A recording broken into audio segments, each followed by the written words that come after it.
This is Renegade on the ZX Spectrum, a firm favourite of mine. When I first got my Spectrum Plus 2 in, must have been Christmas of '87, this is the game that got me completely hooked. Right, let's give this a try. Now, I got pretty good at this game, so I should be able to play through it very quickly. I think my camera is running out of juice. This is the Hit Squad version. I couldn't load up the original for some reason by my iPhone, and I don't know why, but the border goes yellow as soon as you hit someone for the first time. Other than that, it seems exactly the same as the version that I first played. Now, this was coded by Mike Lamb, with the graphics by Ronnie Fowles. Absolutely superb. I think it plays better than the arcade version personally. I can complete the arcade version as well, but it's got a different feel to it. There's a running mechanism. It's not a bad game, I guess, you know, for its time, but it was definitely bettered by its predecessor, or successor even, Double Dragon. Right, let's knock some bad guys off the pier.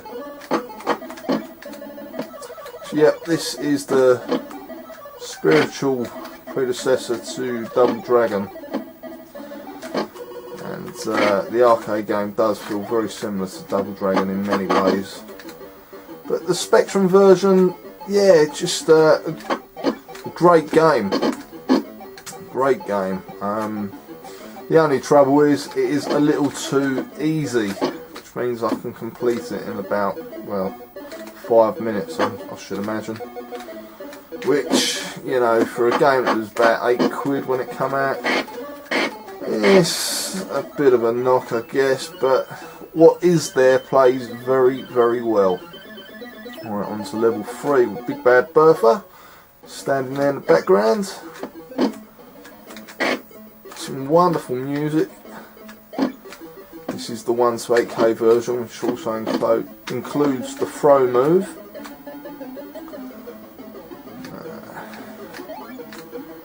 There is quite a bit of slowdown, but it still plays really well. Of course, there was a follow-up, Target Renegades, with graphics done by Don Drake. They weren't as detailed, but they were slightly bigger sprites. So yeah, that was a great game too. Sadly it lacked the throw, and there was no pitfalls, you know, no edges of station platforms and piers to chuck bad guys down, which made it feel a little bit bland, to be honest. It's just you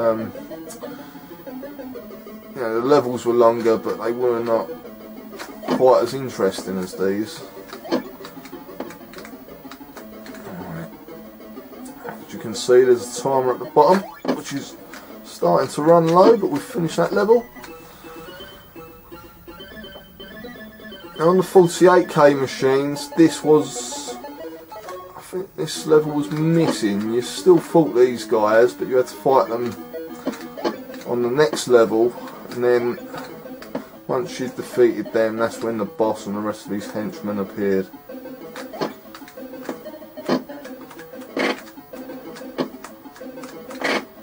I love those kneeing sound effects.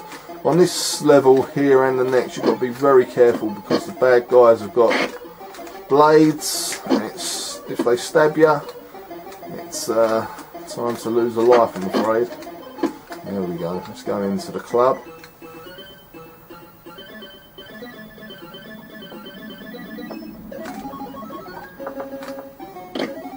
And the bad guy, just like Double Dragon's got a gun.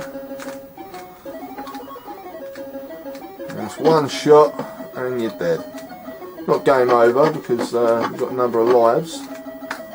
Might take some of the bad guys out. Yeah, it's tricky, I guess, but once you got used to the mechanics of the game, you know, there's not much to it. It'd be great if there was some more levels, but Now this is the number of levels that the arcade game had. The arcade game was a lot harder.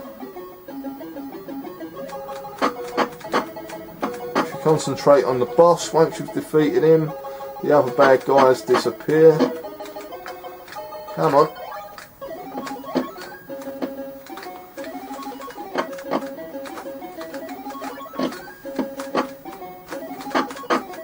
That's him dealt with, and that's it. That's the game complete. Oh, a bit funky there. They normally disappear. It's still following me.